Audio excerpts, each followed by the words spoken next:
Claro.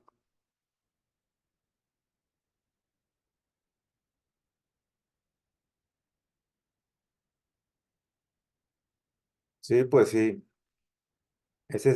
Hablo acerca del empacho porque pues muchos empiezan a estudiar teología y empiezan a descubrir alguna verdad y pues se inflan, ¿no? Y empiezan a querer o a creer saberlo todo y más adelante vamos a ver las limitantes de la teología o del estudio bíblico, porque sí hay límites. Dios es, ah, pues, no podemos acabarnos un estudio, ¿verdad? Porque es infinito Dios. Y llega un límite el estudio bíblico de este tipo académico, ¿no? Pues vamos a empezar, Juanito. Ya estamos grabando. Sí, ya estamos grabando, mi hermano. Yo pienso que vamos a empezar y me gustaría invitar a nuestro hermano Felipe. No sé si pudiera prender su micrófono y nos pudiera llevar en una oración para iniciar en esta tarde y le doy la bienvenida a cada uno de ustedes. Me da mucho gusto que se pueden conectar, que se toman el tiempo. Y pues yo estuve en la primera clase y me imagino que varios de mis hermanos también y ha sido de mucha ayuda, estamos aprendiendo y también pues estamos aprendiendo cómo llevar este conocimiento también por parte de nuestro hermano para aprender, pero también de una manera sana poderlo llevar. Así que vamos a darle lugar a nuestro hermano Felipe para que nos lleve en oración. Ok, pasa vos, hermanos. ¿Se oye? Ok, vamos a orar en esta tarde. Bendito Dios, te damos gracias porque nos permites, Padre, ya estar en este enlace. Te agradecemos sobremanera, Señor, que nos motiva, Señor, el querer, como el hacer a través de tu Espíritu. Y deseamos, Padre, comprender esta clase de teología muy interesante.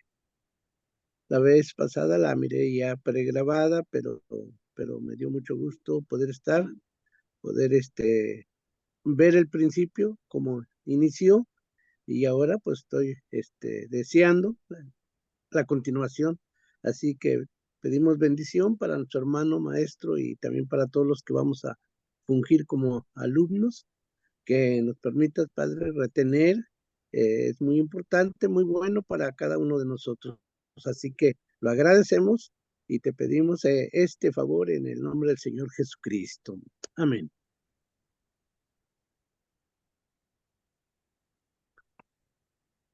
Bueno, mi hermano Antonio, pues eh, usted me avisa cuando quiera que comparta la diapositiva. Claro, ya empezamos. Bueno, pues bienvenidos, hermanos. Hay algunos nuevos también que veo. Y le doy la bienvenida a cada uno de ustedes, a nombre mío, a nombre del pastor Gabriel y Juan, que nos está coordinando y nos hace el favor también de apoyarnos con el soporte técnico, ¿verdad? De lo que se requiere. Y pues bueno, estamos en la segunda clase y pues si yo les preguntara qué impresión tienen de la primera, pues somos varios y nos acabaríamos la hora, así es que hay poco a poquito, ¿no? Estuvimos viendo algunas cosas muy importantes. Algunos de ustedes yo creo que han de recordar algo, ¿verdad? Y que les llamó la atención algún punto de la primera clase, pero ahorita vamos a dar así un pasón rapidito, ¿verdad? Vamos a la primera diapositiva, Juanito, por favor. Les voy a encargar mucho a todos mis hermanos, con mucho cariño, que allí le pongan a silencio a su micrófono porque yo soy muy, me distraigo con facilidad, ¿no? Y se me va el hilo, de repente ya no sé ni dónde me quedé. Nos fuimos a la bibliografía, ahí tienen la bibliografía. Déjenme decirles algo muy importante, que estas diapositivas se las vamos a dar en el grupo de WhatsApp. Y yo creo que ese grupo va a estar permanente por las postreras clases que va a tener la iglesia allá en California. Ah, entonces, eh, pues si se mantienen el grupo de WhatsApp, ahí les voy a estar dando estas diapositivas que son de gran ayuda. Ahí está la bibliografía que en la cual he estado apoyándome en varios conceptos y pues se las presento por orden y también por si algún día usted se topa algún libro o quiere estar estudiando, pues ahí está. La que sigue, Juanito, es la introducción a la teología y mencionamos la clase pasada ah, que muchas veces divorciamos el estudio bíblico con nuestra espiritualidad y no es así, ¿verdad? Aunque el estudio bíblico tiene que ser objetivo, tiene que ser académico, y les expliqué esto y quisiera hacer una remembranza de eso porque es muy importante. El allegarnos al texto bíblico, yo les he dicho que hay dos formas, que es una académica, que es la correcta, y la otra es literal, una forma literaria.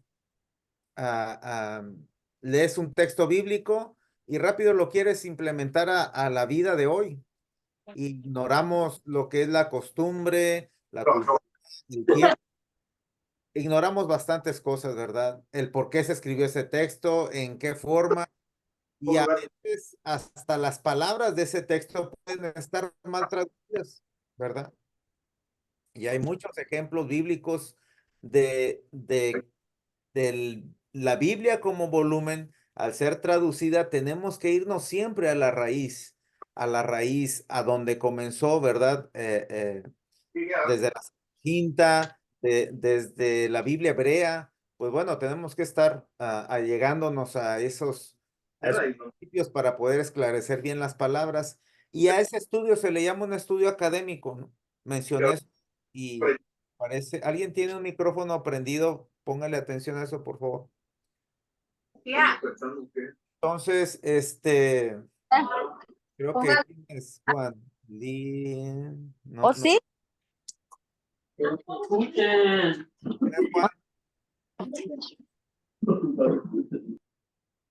Ahí está. Gracias. Muy amable, gracias. Les mencionaba, y no sé dónde que les estaba diciendo. Les mencionaba que mucha gente llega al texto de una forma literal y no es así, es muy equivocado, ¿no? Por eso ha habido tantas tragedias, hermanos.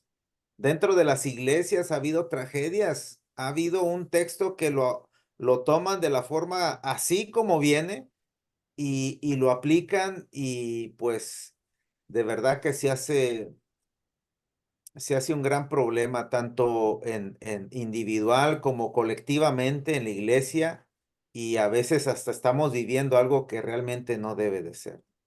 Hay textos polarizados, hay interpolarizados, hay muchas formas de estar leyendo para poder con el objetivo de tener el mensaje del Espíritu de Dios para con nosotros, ¿verdad? Pero tenemos que hacer un buen trabajo académico. Voy a predicar y voy a agarrar un texto y así como me viene, así se lo voy a exponer a la iglesia. A ver, vamos a la siguiente diapositiva, Juan, creo de eso. Ahí estamos. La responsabilidad del creyente, dijimos que somos embajadores, como dice Pablo, ¿verdad? Y ningún embajador, les mencionaba la clase pasada, va a ser ignorante del conocimiento que debe de tener de su país o de las leyes consulares que debe de haber. Imagínese nada más que usted va con su embajador y le pregunta algún tipo de ley consular y que le diga, es que no sé, yo aquí estoy porque quiero servir a la comunidad. No, les mencionaba yo que usted no iría con un doctor que dice es doctor, pero ni siquiera ha abierto un libro de medicina. ¿Eh? Les decía que usted no le va a confiar su caso legal a un abogado que dice que es abogado, pero nunca ha abierto un libro de jurisprudencia. No sabe de leyes. Él dice que es abogado. Es lo mismo, hermanos. Pablo nos dice que somos embajadores, que portamos la palabra de Dios. Hay otro texto que menciona Pablo a Timoteo y dice que debemos de predicar la palabra de verdad, y esa tenemos que trabajar en ello, ¿verdad? Dicho de paso, tenemos la Biblia que tenemos que estarla de verdad que haciendo un buen estudio para poder agarrar esa verdad y predicarla y sobre todo vivirla, ¿no? Como creyente, ¿no? Dice, la falta de preparación ha hecho mucho daño al impacto que debe hacer el conocimiento bíblico. El conocimiento bíblico tiene de meta un impacto y es a dar a conocer la revelación de Dios. Ese es el impacto, esa es la meta, ¿verdad? La revelación de Dios que pues lógicamente sabemos que es en Jesús y en pocas palabras mostrar a Jesús como la revelación divina de Dios, pero de una forma clara, hermanos. A veces ponemos palabras en Jesús que ni siquiera ha dicho. Por ejemplo, hay un canto que dice, y todos sabemos que ¿quién es la roca? ¿Quién es la roca? Todos, es Jesús. Y Jesucristo dice en Mateo, después que da el sermón del monte, dice, y cualquiera que conoce escucha estas palabras y las pone por obra, lo compararé a un hombre prudente que hizo su casa sobre la roca. La roca es lo sólido de la palabra de Jesús, hermanos. Porque le pregunta, a ver, ¿y en qué consiste que Jesús sea la roca? Y pues no sé, pero sí lo canta, ¿verdad? Levanta tu casa sobre la roca, pero le preguntas, ¿en qué consiste que Jesús sea la roca? No, pues no sé, es que Él es la roca, pero ¿en qué es la roca? Bueno, te vas al texto que Él menciona de sí mismo y dice, cualquiera que escuche estas palabras y las pone por obra, y las palabras son muy claras, es el sermón del monte. Oíste que fue dicho a los antiguos, no matarás más que esto y esto y esto, y todas esas palabras de Jesús que amplifica el código moral y ético del cristiano, lo amplifica porque ya no solamente se trata en acción, ahora se trata de lo que yo siento, ¿verdad? Porque el pecado radica dentro de mí y lo que yo hablo al final contamina, al final es lo que hace daño, ¿no? Por eso amplifica la ley del código moral, ¿no? Y al final nos da todas las instrucciones y luego dice, cualquiera que escuche estas palabras que acabo de hablar y las pone por obra, él es comparado con un hombre prudente que edificó su casa sobre la roca o sobre la peña. Y viceversa, ¿no? En contraposición, aquel que eh, no escucha esas palabras o las escucha, pero no las pone por obra, es un imprudente que al final levanta su casa, la casa conocemos bien que es la vida, sobre la arena, al final viene toda clase de desafíos y problemas y la casa se derrumba. La diapositiva que sigue, esta, permíteme Juan, esta frase hermanos, les dije subrayenla, les voy a entregar las diapositivas, ya es, hoy mismo la entregamos. Los que no estén en el grupo de WhatsApp me mandan un texto y para agregarlos. Esa frase que está ahí dice, y quiero que se la graben porque es muy importante, dice, la ignorancia es la madre de la superstición, no de la devoción. A ver, un segundo, hermanos.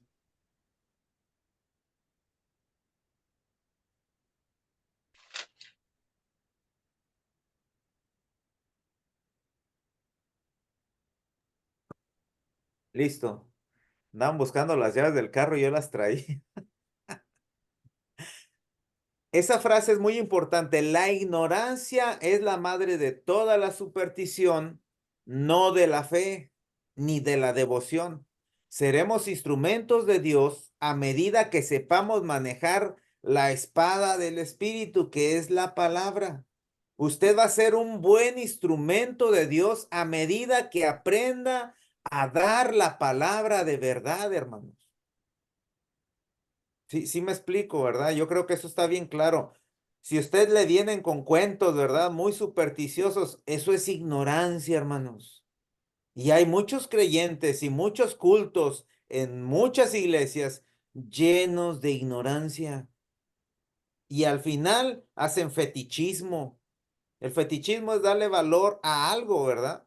Como el aceite que viene de no sé dónde, que luego lo ven y la gente ahí lo trae. Hacen fetichismo de símbolos. que realmente representan otra cosa, pero le dan crédito a eso. ¿Por qué? Porque es fácil caer en la superstición de todo, pero al final es la ignorancia, ¿no? Nosotros sabemos que el aceite representa al Espíritu Santo, pero bueno, eso es estar en ignorancia, ¿no? Al final, vamos a servir o vamos a ser buenos embajadores, buenos instrumentos de Dios a medida que ejerzamos bien la palabra. Vámonos, porque hay mucho que ver hoy. Al siguiente diapositiva, hermano. La responsabilidad es de, ay, Dios, del que está hablando la palabra de Dios. Este sí duele. Segunda de Timoteo 2:15 dice que debes ser el obrero aprobado, de buen testimonio y preparado para exponer el mensaje de la verdad, no su mensaje o no el mensaje que están escuchando por allá, no, el mensaje de la verdad.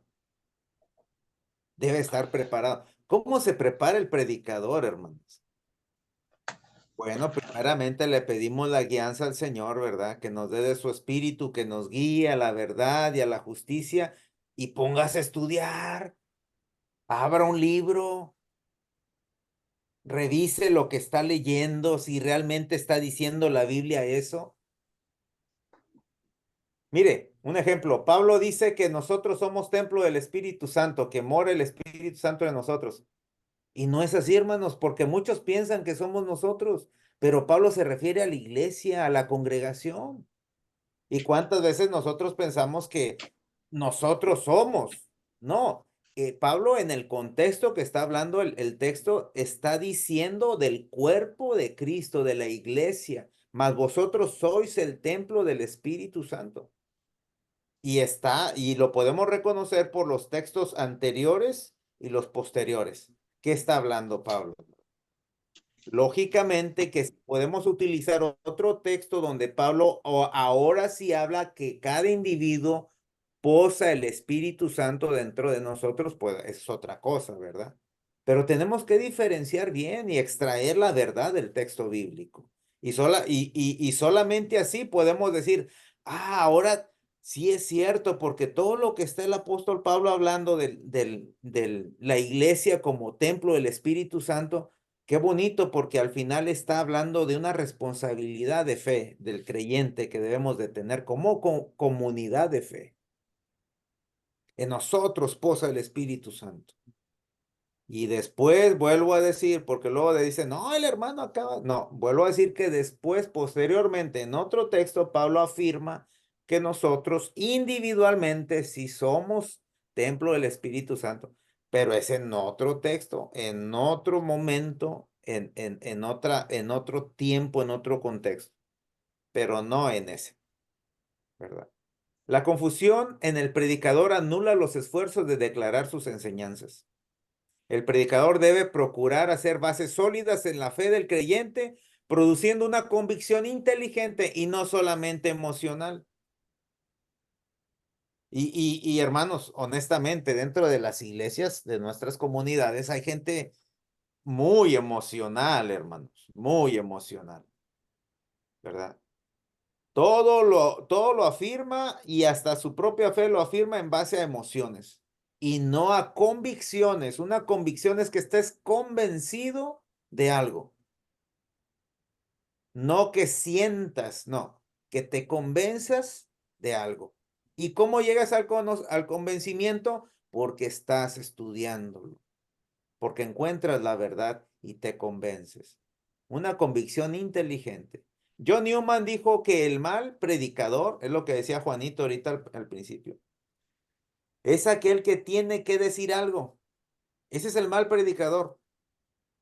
Y se los aclaro, ¿verdad? Aquel que anda diciendo y se truena los dedos. Ahora me tocó que compartir el mensaje. ¿Y qué voy a hablar? ¿Y qué voy a decir? ¿Por qué? Porque no está preparado. No ha tenido días anticipados donde ha hojeado la palabra, donde ha hecho un buen bosquejo para alimentar a la Grey. No, de repente anda inventando y anda haciendo porque no tiene nada dentro. Tiene que dar algo, tiene que decir algo. Y en contraposición, el buen predicador es aquel que tiene siempre algo que decir, siempre tiene algo que aportar. Hermano, le toca predicar. Ah, ok, sí. ¿Cuándo? Mañana o hoy mismo, predique una palabra. Claro que sí, y saca su bosquejo, ¿verdad? Antes usábamos nuestros portafolios, hermanos. Ahorita ya no. Pero en los portafolios sacábamos nuestra libreta donde teníamos bosquejos y rapidito, como ya los teníamos bien estudiados y bien manejados, nos poníamos a predicar una predicación bien enriquecedora, hermanos.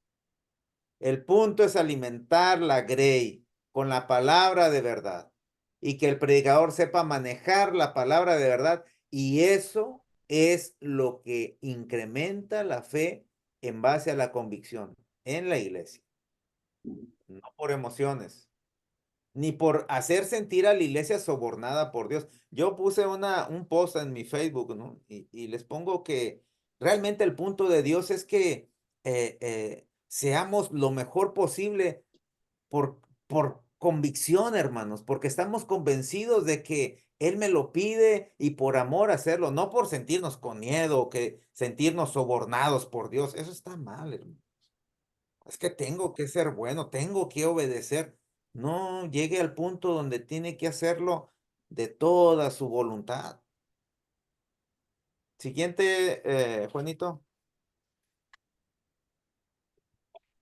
Y aquí entramos con la definición. Mencioné que es una palabra compuesta, teo en griego. Fíjese que les explicaba que la teología realmente es ni de origen cristiano ni de origen judío, es griego, de los paganos, ¿no? Pero sistematizaron el estudio ellos.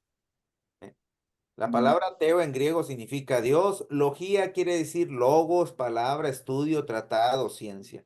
Si usted está apurado ahí, escribe y escribe. No, no, no se apure, ponga atención. Estas diapositivas se las va a guardar en su celular. Sí, se las voy a dar y luego las va a estar hojeando, ¿no? Las va a estar repasando para que no esté tan atareado o preocupado porque le estoy moviendo tan rápido. La primera mención que se hace de la teología, quiero ser bien claro en esto, no de una forma completa o directa de lo que es la ciencia de la teología, no. No, se hace mención inclusive yo les recomendé leer esa obra de Platón que se llama La República, y es donde reafirma los elementos constitutivos de una nación, ¿no? Eso es algo tan interesante leerlo, cómo es que nace la propuesta de Platón como filósofo para poder levantar y regir una nación de una forma republicana o en base a la república, ¿no?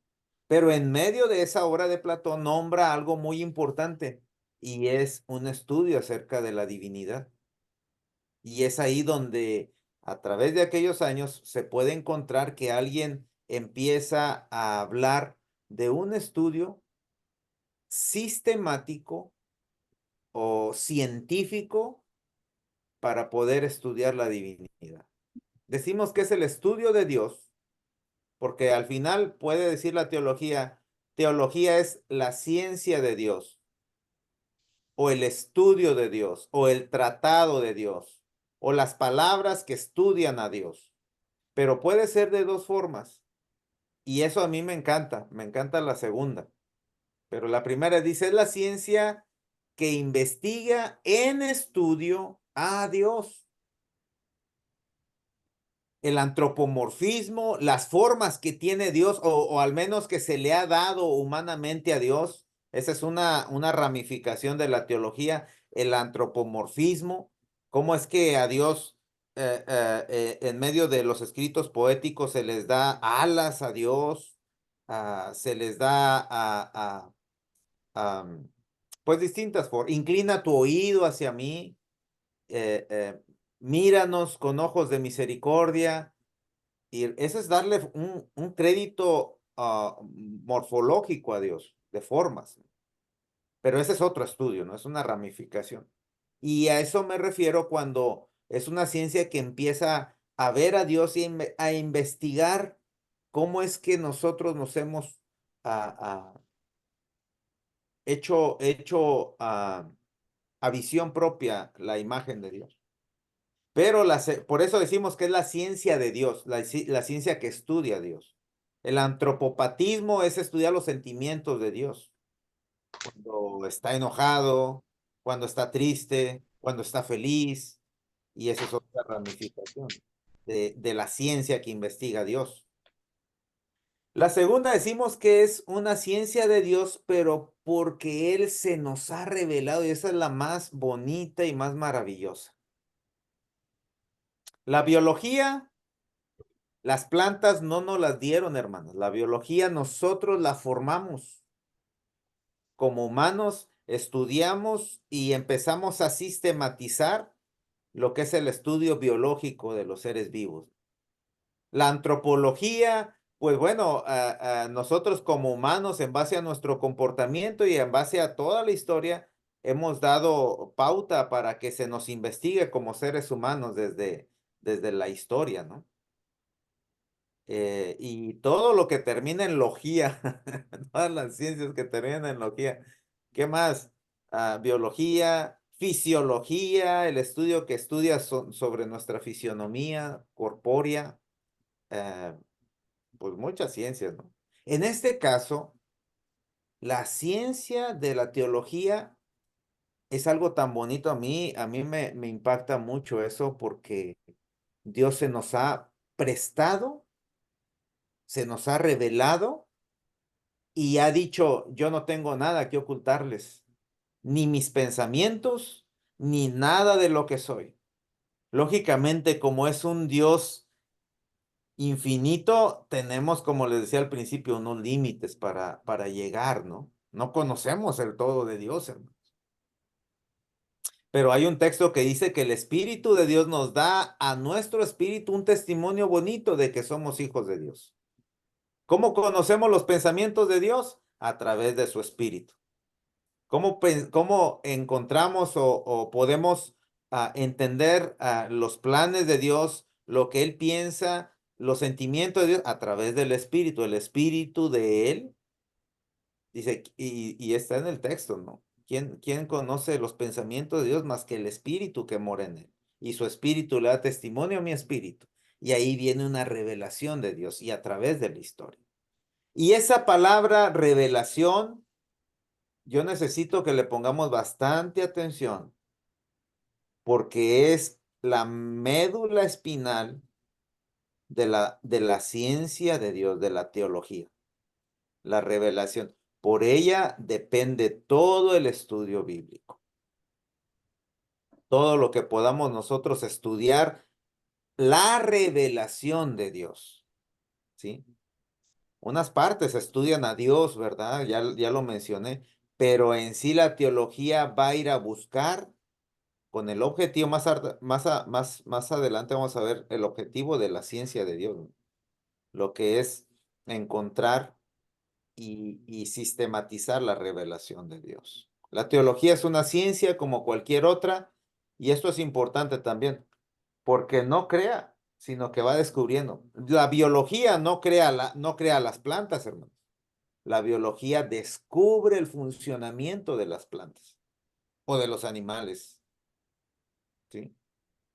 Ah, la antropología, la arqueología no está creando nada, está descubriendo algo. La arqueología descubre, pues, partes de la historia, ¿no? De lo que ha ocurrido en ciudades, en personas, y empiezan movimientos arqueológicos.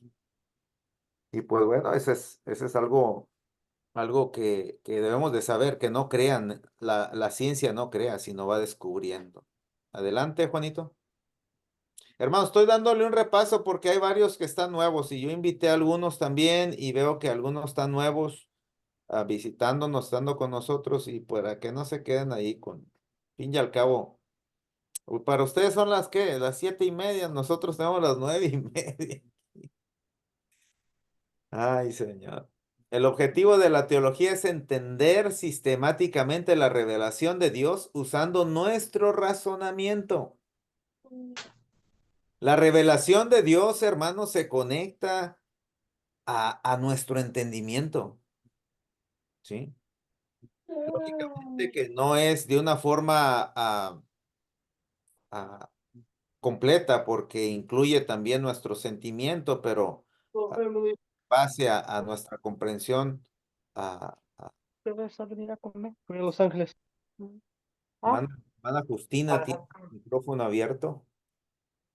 Estudiar la revelación de Dios, gracias hermana, gracias. Estudiar la revelación de Dios a través del tiempo, de los escritos, de la cultura y extraer el mensaje del Espíritu Santo y así encontrar la voluntad de Dios genuina para la humanidad, para nosotros, para la iglesia, para mí, ¿sí?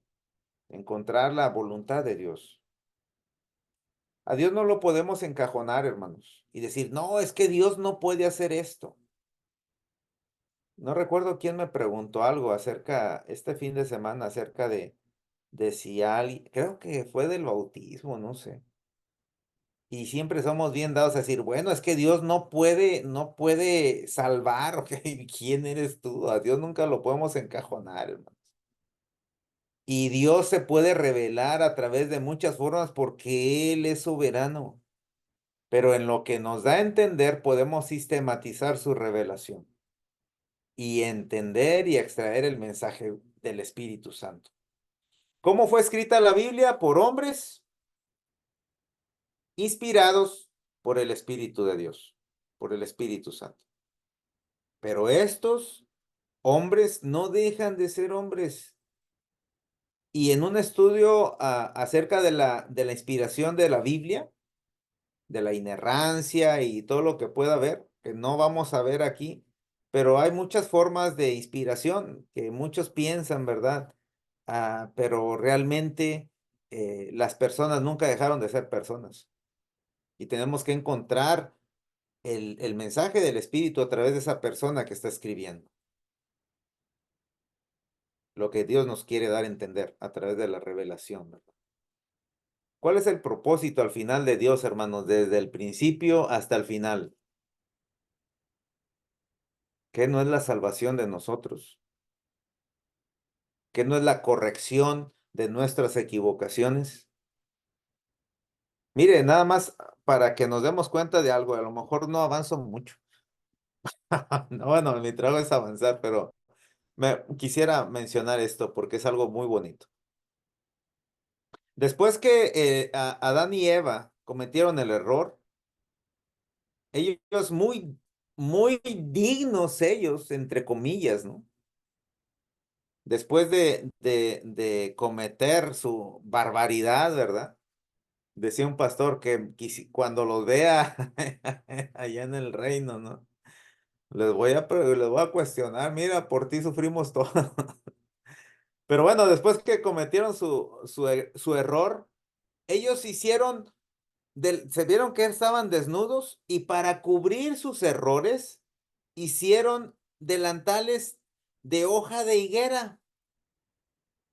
Y hermanos, al segundo día, el sol y el viento iban a secar y a marchitar esas hojas de higuera. Imagínense con qué el ser humano quiere tapar sus errores. Siempre, siempre queriendo él mismo justificarse y tapar y cubrir sus errores. Y desde ahí viene podemos mostrar, según la revelación de Dios, hermanos, un plan de misericordia, de perdón. A pesar de que desobedecieron, Dios les da un traje de piel de animal. Dice que mató un cordero y les hizo un vestido para que se cubriesen. Imagínense lo bondadoso y bonito de Dios, hermanos. Yo como padre les hubiera dicho, quizá un padre sin piedad, ¿verdad? Les hubiera dicho, pues ahora se equivocaron, ahora súfranle con sus trajecitos ahí, ¿verdad? De hojas.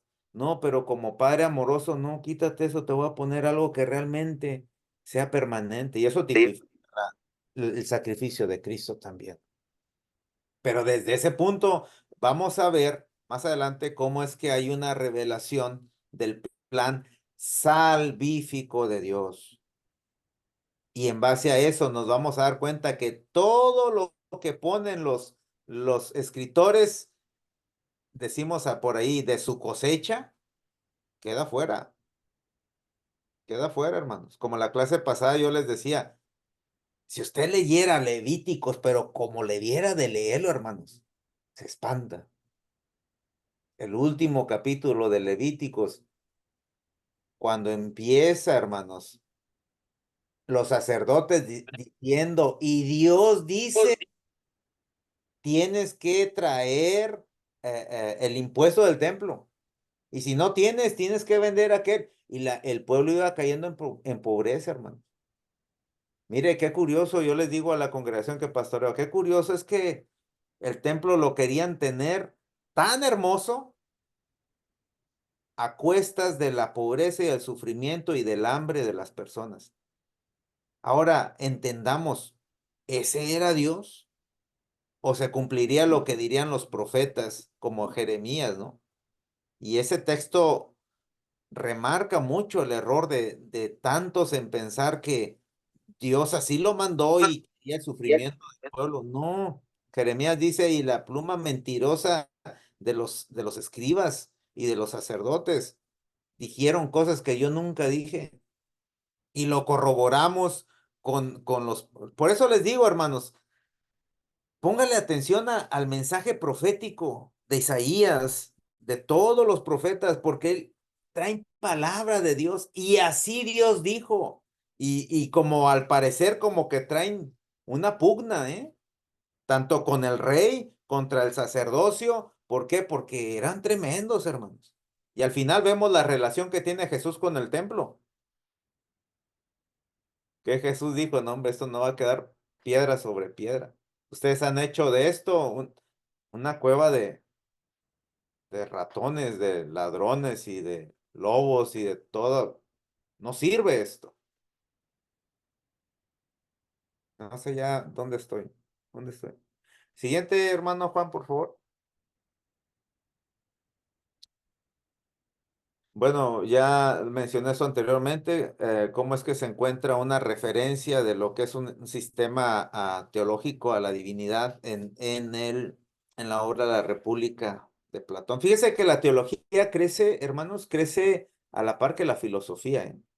La teología gana ventaja y la filosofía viene a ser como la sirvienta de la teología, pero crecen a la par por entendimiento y usando la convicción de las personas, pero crecen a la par, pero al final la filosofía viene siendo como la ayudante de la teología. Dice, más después entre los eruditos griegos sistematizan el estudio del monoteísmo y lo aplican como una ciencia de estudio, creciendo la teología junto a la filosofía. Siguiente, Juan. Ay, reloj, no marque las horas. Ok, aquí empezamos con nuestra segunda clase. Aquí fue, ¿verdad? Creo, Juanito, donde nos quedamos. Sí, ¿verdad? Déjame checo. Sí. Ahí estás, Juan. No veo a nadie, ¿eh? Nomás veo a algunos. Vamos a las especialidades de la teología. Si tienen preguntas, escríbanlas y al final voy a dar un tiempito para que las hagan, pero que sean preguntas de la clase, no preguntas de otros asuntos, ¿eh? Ni de quizá de escritos bíblicos, porque ahorita que queremos aprender un poquito de esto y con el propósito de que usted le nazca ese interés por hacer estudios bíblicos para poder presentarlos a la iglesia, ¿verdad? De una forma ah, ah, bien elaborada. Especialidad de la teología. La teología como ciencia e instrumento de investigación estudia la revelación de Dios desde varias perspectivas utilizando 4 áreas para ello. Número 1, estas 4 áreas, hermanos, son las herramientas de la teología. Imagínense la teología como la biología, es lo que se nos viene mucho a la mente. Para estudiar un ser vivo o una planta, pues usted necesita herramientas de estudio para hacerlo, ¿no?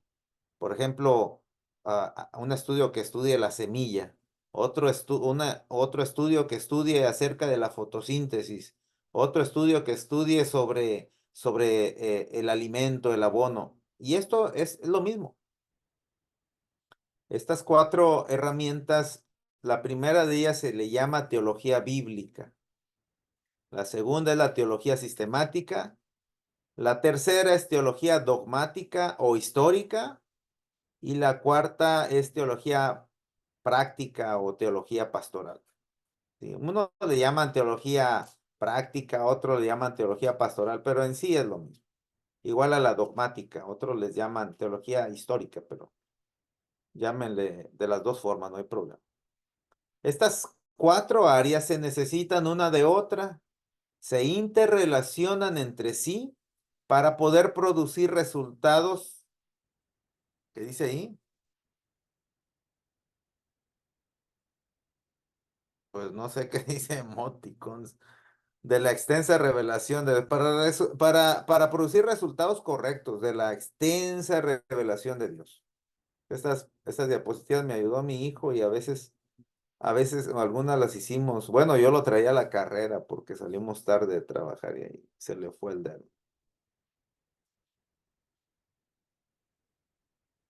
Vamos a la siguiente, Juan, por favor. Vamos con la primera, hermanos. Vamos con la primera herramienta de la teología. Quiero mencionarles que estas clases que estamos teniendo son clases bastante superficiales del estudio de la teología, hermanos. Le digo al pastor Gabriel que lo que quisiera yo provocar en ustedes es interés por el estudio bíblico. Imagínense, los seminarios teológicos hay de 3 años, de 4 años, 5 años, 6 años. 12 años estudiando teología. Imagínense, hermano, qué vasto no es estar con esto, ¿no? Pero en todo esto, como les mencionaba la primera clase, es tan importante estarse preparando. Los jóvenes, déjenme antes de mencionar esto, recordarles lo que les mencioné en la clase pasada. Los jóvenes, hermanos, vienen con preguntas más completas. Y yo les mencioné esto la vez pasada. ¿Cómo usted está respondiendo a esa necesidad de respuestas que ellos tienen, hermanos? Ellos están en la high school, están en la preparatoria, en la universidad. Muchos estudian filosofía y letras. Y cuando vienen a la iglesia, lógicamente van a tener muchas preguntas. Que no las hagan es otra cosa. Pero ¿qué tal si se le acerca a usted un muchacho con las ganas de aprender o simplemente con una duda, ¿no? Como les mencionaba yo del relato creacional, ¿no? La clase pasada, ¿no? De lo que es el relato de la creación. ¿Dónde se escribió? ¿Quién lo escribió? ¿La serpiente habló? ¿No habló? ¿Cómo está? ¿Dónde está el Edén? ¿Qué les va a decir, hermano? Bueno, lo que siempre se dice es que en el Edén puso 2 ángeles el Señor, 2 arcángeles con 2 espadas y ahí no permite que nadie entre ni nadie salga y no hay explicación más que eso. Ah, caray, porque yo en mi literatura puedo ver otras cosas y nos quedamos en, en cero nosotros. Y hasta con el miedo de que nos pongan una revolcada, hermanos, en conocimiento. Como embajadores debemos de tener bien en claro eso. No nos podemos salir con la tangente, hermanos. No podemos salirnos por la tangente y decir, bueno, es que tú debes de creerlo y punto, se acabó. No, a Dios le conocemos, como dijo Calvino, nos encontramos con Dios y después le conocemos a Dios. Y de eso se trata, encontrarnos con Dios y luego comenzar a conocerle a Él. De eso se trata. Y pues bueno, podemos decir, tenemos la máxima revelación de Dios que es Jesús. Claro que sí. Pero a ver, explíqueme el Jesús histórico y explíqueme el Jesús divino, cómo vivió Jesucristo, por qué Jesucristo no escribió nada, por qué se escribe de él. Eso es un joven que le puede preguntar todo eso y lo bombardea.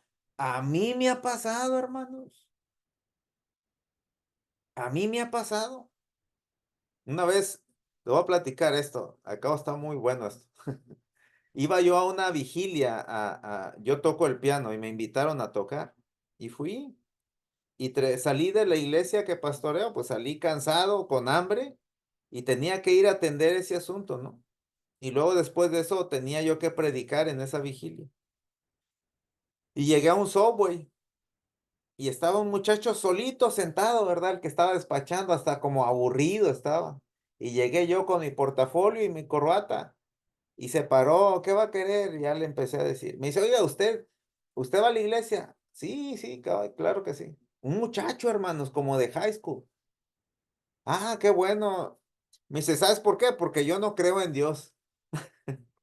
Yo le digo, está bien, no hay problema. Y luego ya le empiezo a decir, mira, lo quiero con esto. No, pero es que en verdad no creo en Dios porque desde chico me di cuenta. Le digo, mira, lo que tú creas o no creas es respetable, es tu decisión y yo no voy a entrar en conflicto de verdad. No, es que quiero que me demuestres, me dice, quiero que me demuestres la existencia de Dios. Le digo, yo no te puedo demostrar nada, nada te puedo demostrar. Porque si empiezo a demostrarte a Dios o la existencia de Dios, ya empiezo a hacer una ciencia de Dios. Y una ciencia, pero de las malas, ¿no? Y al final eso no genera fe, hijo. La fe es creer en Él, aunque no lo veas, aunque a veces no lo sientas, pero la fe es una decisión creer en Dios. Si tú no si tú decidiste no creer en Él, no puedo hacer nada.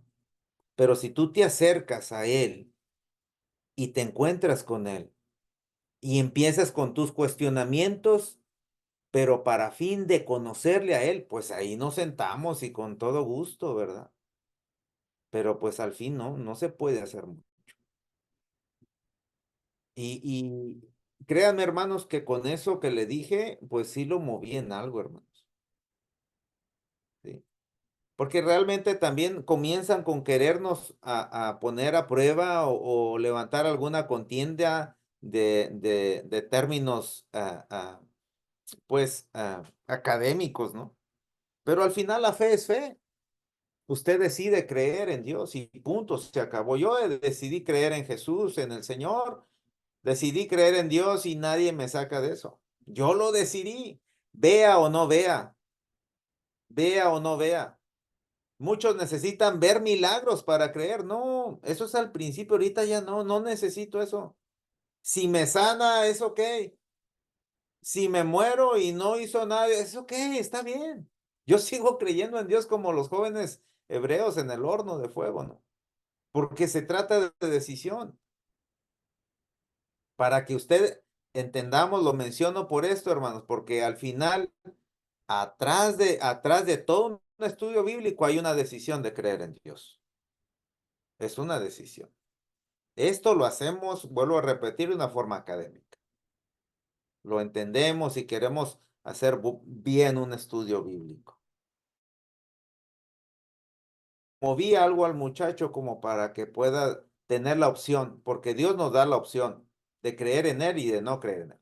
Dios no se amacha y dice, tienes que creer. No, he aquí te pongo en medio de dos caminos, el camino de la vida y el camino de la muerte. Yo te recomiendo que sigas el camino de la vida, pero ahí está tu decisión, no hay problema, lo que tú decidas. Y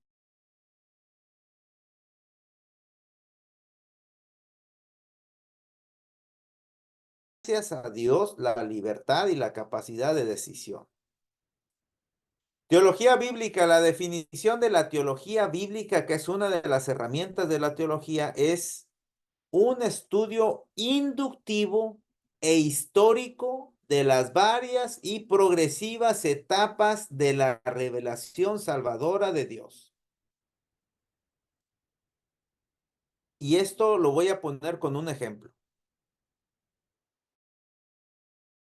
Tío, lo vamos a ver, pero el pacto abrámico, que está en Génesis capítulo 12. Hay una revelación de Dios y todos dicen que sí, Dios se le revela a Abraham. Abraham bien, él habla con Dios, él es amigo de Dios y Dios se le revela. Y uno de los puntos bien bonitos es cuando usted logra una intimidad con Dios, Dios se le revela, hermano, por medio de su palabra. Y se le revela en el pacto abrámico y le da un mensaje de salvación. Lo invita a ser íntegro. ¿Por qué? Porque de él va a nacer una bendición, no solo para él, ni su generación, ni su árbol genealógico, sino para todo el mundo. De ahí vemos una revelación salvadora de Dios, ¿verdad?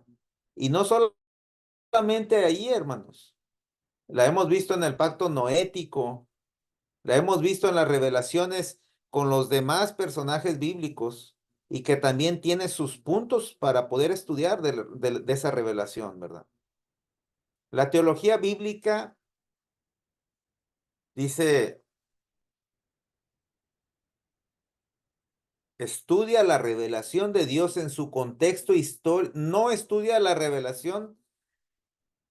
Perdón, la teología bíblica estudia la revelación de Dios en su contexto histórico solamente, y es por eso que se necesitan tres herramientas. Por ejemplo, la teología bíblica, en el ejemplo que le estoy poniendo de Génesis capítulo 12 en el pacto abrámico, a ese pacto se le llama pacto abrámico. En el pacto que hace con David se le llama pacto davínico. Pero en el pacto abrámico, es algo histórico solamente. Es algo que generó Dios esa revelación para él y para que tuviera él una gama extensa de visión de lo que iba a formar en su vida. Entonces, nosotros como académicos y para poder ver y extraer bien la revelación de él, de Dios, en ese momento, vamos a utilizar tres herramientas, que es la exégesis, la crítica textual y la alta crítica.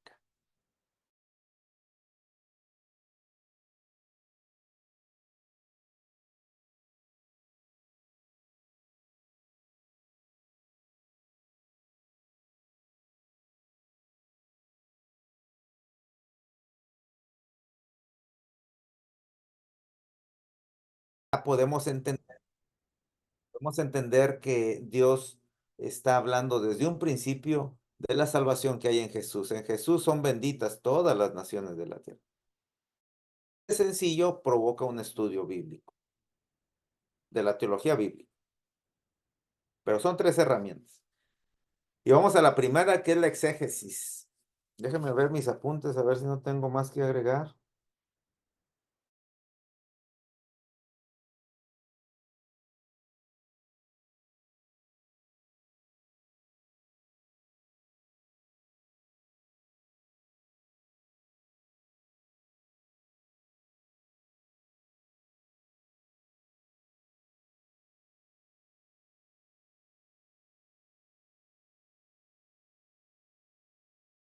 Lo, realmente las definiciones son muy claras, hermanos, que somos un auditorio bien diverso, hermanos. Somos hombres, mujeres, jóvenes, adultos, algunos tenemos alguna preparación académica, otros no tenemos eso, a unos se les es fácil la comprensión, a otros como yo, pues tenemos que leer 2 o 3 veces para poder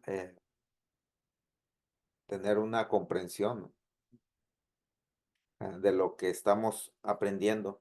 Y tengámonos paciencia, ¿verdad? Y con asuntos como estos que doy una definición muy, muy sencillita, pues es igual para que podamos comprenderlo todos, ¿verdad? La resumo de esa forma para que podamos tener una comprensión comunitaria de la definición. Exégesis es el análisis y la extracción del texto bíblico para descubrir lo que quería decir el autor a sus contemporáneos. Por ejemplo, el pacto de Abraham se escribió en un libro y en una fecha. Tenemos que extraer el texto y empezarlo como si fuera a un producto arqueológico. Voy a usar este ejemplo, con perdón suyo, un huesito de dinosaurio y empieza con una escobita a limpiarlo y a tratar de entender. Y es lo que hace el exégesis. La palabra ex quiere decir extracción o extraer, o en inglés exit, salir, sacar, ¿verdad? Extraer eso, limpiarlo y analizarlo. Y de ahí nos vamos con la crítica textual. La crítica textual es estudiar cada palabra que sea exacta y original como la usó el autor originalmente, ya que al paso del tiempo y de traducciones se extravían las palabras originales. Tenemos que extraer el texto y luego estudiar palabra por palabra si realmente fueron las originales, las que se dijeron en ese momento. Porque siendo bien honestos, con tanta traducción bíblica, hermanos, de verdad que hay unas Biblias que no hay que fiarse. Tenemos que tener mucho cuidado. ¿Por qué? Porque según ellos quieren hacer más claras las cosas usando a veces palabras contextualizadas de nuestros tiempos que realmente no aplican, ¿verdad? Anoche estaba visitando una familia que está aquí, Norma, también, y espero esté mejor porque estaba delicada de salud. Y estábamos hablando sobre lo que era aborrecer a los padres, ¿no? Y aborrecer en nuestro contexto, pues es aborrecer, ¿verdad? Pero realmente no es la palabra de aborrecer. No es esa la que se emplea, ¿no? Porque ni siquiera existe en el hebreo. Es la palabra de que hay prioridades. El entendimiento del texto bíblico es que hay prioridades. Es que tenemos que tener la prioridad del Señor. Es el mensaje del Espíritu Santo. Y si prefieres a tus padres en lugar de Dios, estás mal. Y es el mensaje que tenemos que extraer, por ejemplo, de ese pasaje tan sencillito. Viene el mensaje del Espíritu Santo. No de que aborrezcas a tu padre, ya ando yo aborreciendo. Los literalistas, los que agarran el texto literal, van a andar aborreciendo a sus papás, ¿no? No, la Biblia dice que te aborrezca y te voy a aborrecer, pero acá dice honra a tu padre y a tu madre. Es que hay que buscar las palabras que deben de ser originales para el texto bíblico, para lo que usted extrajo, empezarle a hacer una crítica textual al texto, una crítica al texto. Una crítica no es es que saque las palabras y ahora la palabra tiene que estudiarla, ¿no? Si fue realmente ahí y luego se va al texto hebreo y si en el texto original hebreo realmente está esta palabra como es o en las traducciones se perdió. Y al final la alta crítica. La alta crítica ha hecho mucho daño, hermanos, a la fe cristiana. Ha hecho mucho daño por personas que tienen un mal espíritu. El mal espíritu de comprobar que la Biblia se equivoca, de comprobar que la Biblia tiene errores, tiene fallas. Y pues la alta crítica, hermanos, es una herramienta que debemos nosotros utilizar, pero desde el punto de nuestra fe. Por eso les digo que al principio, la primera diapositiva, les dije que la teología tiene que usted tener fe primero. Usted no va a sacar fe de la teología, hermanos. La teología es estudiar aquello que ha originado mi fe. Porque muchos se acercan a estudiar la Biblia de esta forma académicamente para estudiar mi fe. Yo les expuse mi testimonio cuando tenía 19 años. Al estudiar la forma académica de la Biblia, pues me dio un bajón en mi fe. Pero ¿cómo es posible esto? Pero ¿cómo es posible que el texto me estuve creyendo en esto, pero al final realmente es otra cosa? Y tenemos nuestra percepción, hermanos, tan contaminada que todavía siguen creyendo que Satanás tiene cuernos y es color rojo y tiene cola puntiaguda y pata de ¿qué? Camello, no sé qué, y la otra de gallina, ¿no?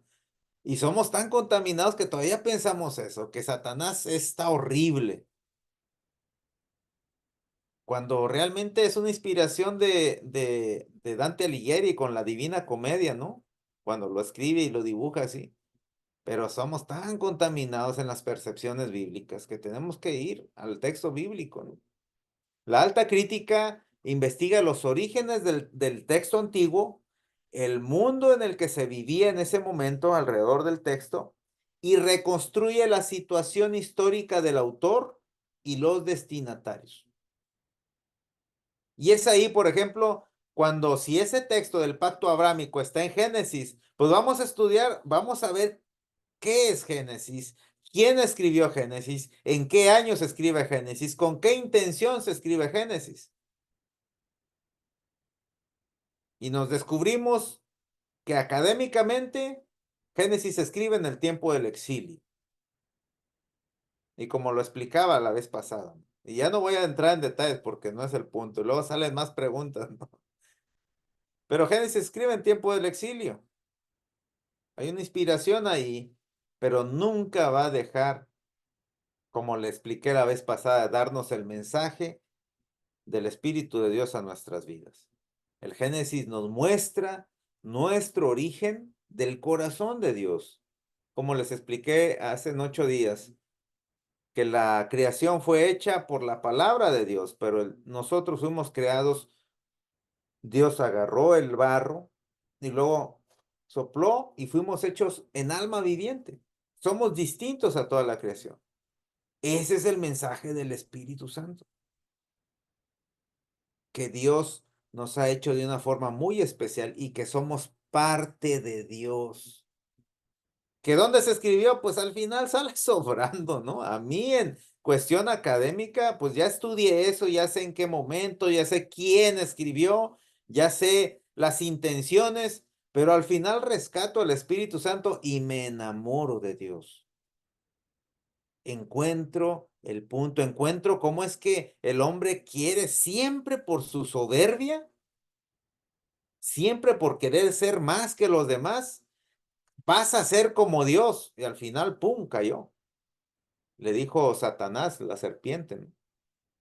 Y eso me doy cuenta que en el mensaje creacional, el hombre, usted y yo siempre queremos aplastar a los demás y ser más grandes que todos.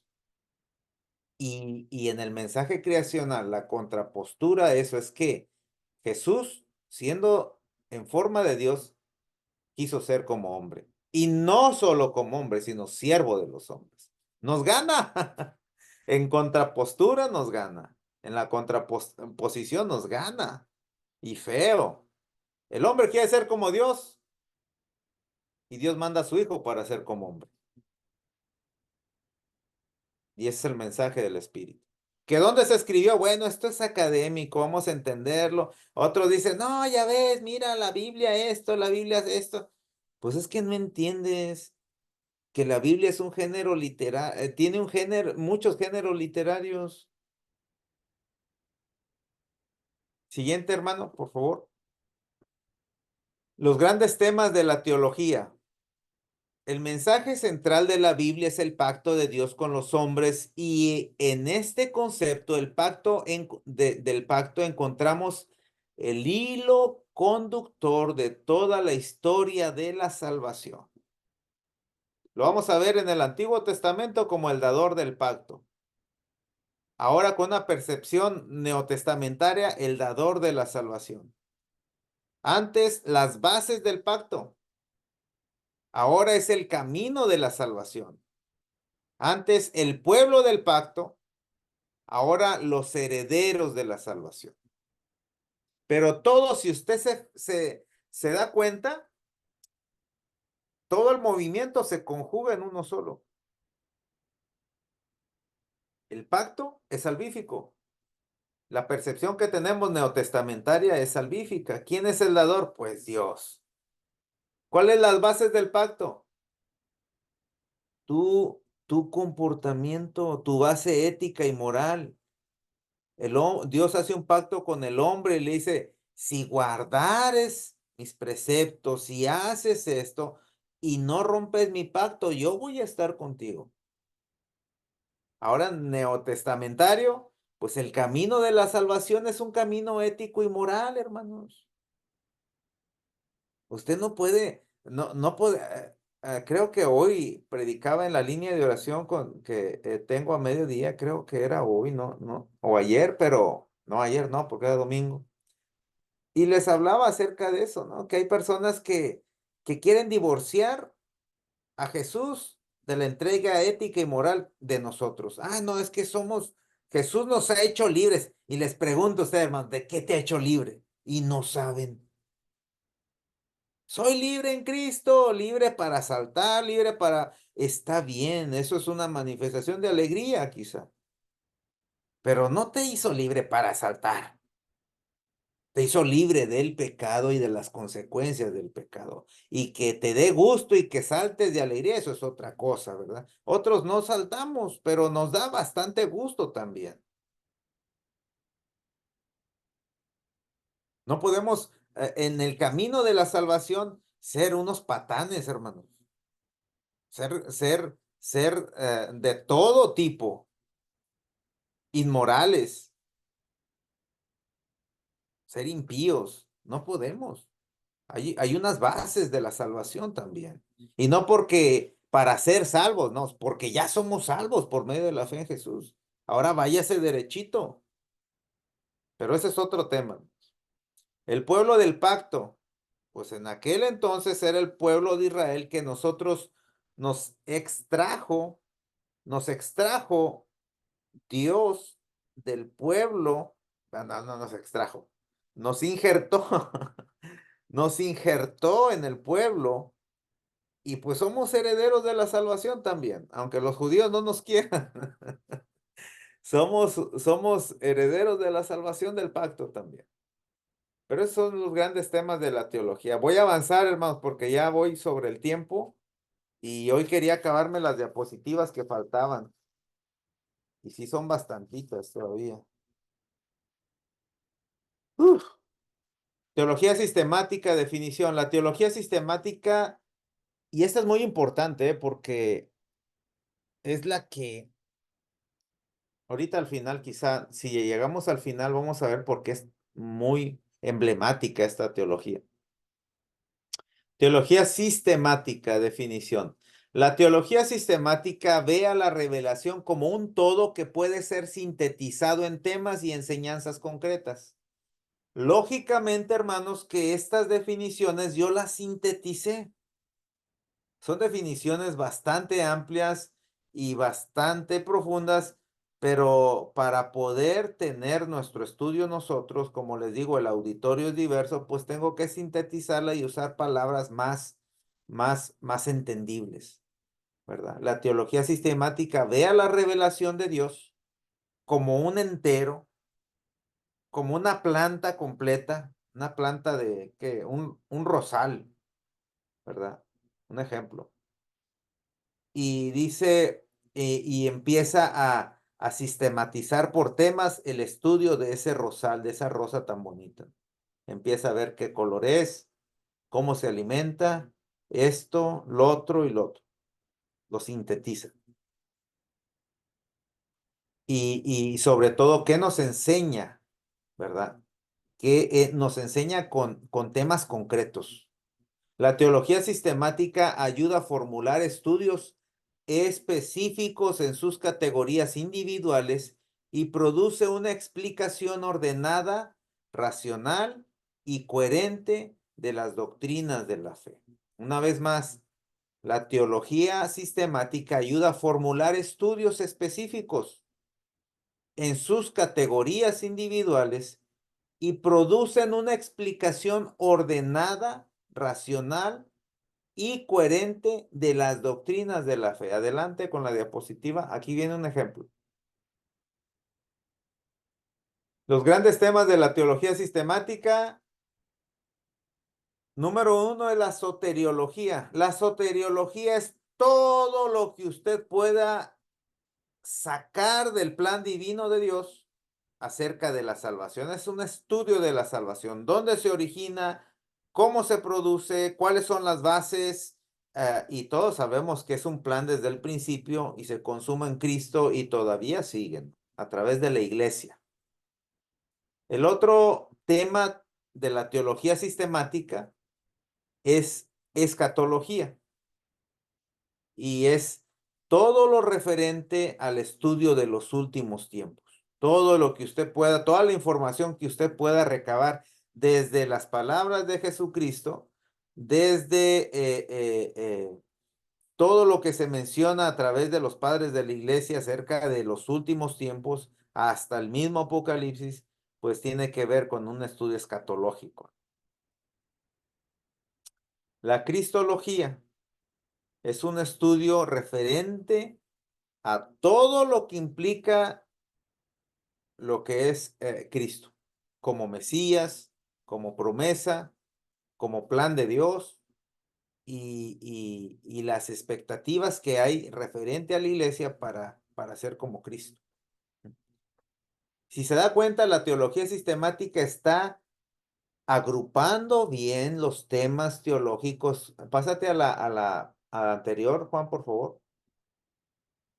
Mire, el segundo punto, los está formulando los estudios específicos por categorías individuales, como la soteriología, la escatología, la cristología. Dice, y producen una explicación ordenada, racional y coherente de la fe. Ahora para atrás, para adelante, Juan, por favor. La neumatología es el estudio todo referente al Espíritu Santo. Neuma, realmente es neuma, con una P al principio, pero ahí igual hubo un error de dedo ahí, pero se le pone neumatología. Neuma, igual son provenientes del griego y significa aire, suspiro, ¿sí? Neumatología esta también es una rama, ¿no? De la medicina, ¿no? Que estudia todo lo referente a los pulmones, lo que uno respira. A las llantas de los carros se les llaman neumáticos porque pues todo su relleno es de aire, ¿no? Y al final, pues en griego, neumatología es el estudio que estudia al Espíritu Santo. Todo lo referente al Espíritu Santo como consolador, todo lo que debe de provocar en la vida de la persona, como el redarguir del pecado, como el acercarnos a Dios y hasta para a veces a mostrarnos el camino, porque pues, hermanos, es tan claro el mover del Espíritu Santo, ¿no? Y muchas personas de verdad que lo pasan desapercibido, pero Jesucristo dijo, yo me voy y les voy a dejar el Consolador, el Espíritu Santo, con dos funciones. Una, Él los va a consolar, pero también los va a guiar a toda verdad y a toda justicia. ¿Cómo? Eso es trabajo de Él, ¿verdad? ¿Cómo lo va a guiar? Pues es trabajo de Él. Trabajo del Espíritu Santo. Pateriología es el estudio todo referente al Padre, ¿verdad? Igual el perfil de Padre que tenemos perdón, el perfil de Dios que tenemos como Padre, ¿no? Jesucristo lo presentó como Padre. Compare compare a Dios que nos presenta a Jesucristo con el Dios que nos presenta el sacerdocio ya en el Antiguo Testamento, ¿no? Muy distante, ¿no? Dios les dijo, según ellos, que tenían que ser un pueblo excelente, un pueblo perfecto, Y que si alguien nacía con un problema de nacimiento, lo sacaran del pueblo, porque Dios así lo había dicho. Aquel que hacía algo tenía que morir de una forma sangrienta, a pedradas. ¿Que habría qué? Que habría venganza de Dios, sí, un Dios vengativo. Y todos pues con miedo, ¿no? Todos con bastante miedo. Y sí, claro que sí, ¿qué hay que hacer? Pues traigan oro al templo porque Dios lo quiere con oro. Qué tremendo, ¿no? Por eso, hermanos, no nos desviemos de la demostración de Jesús.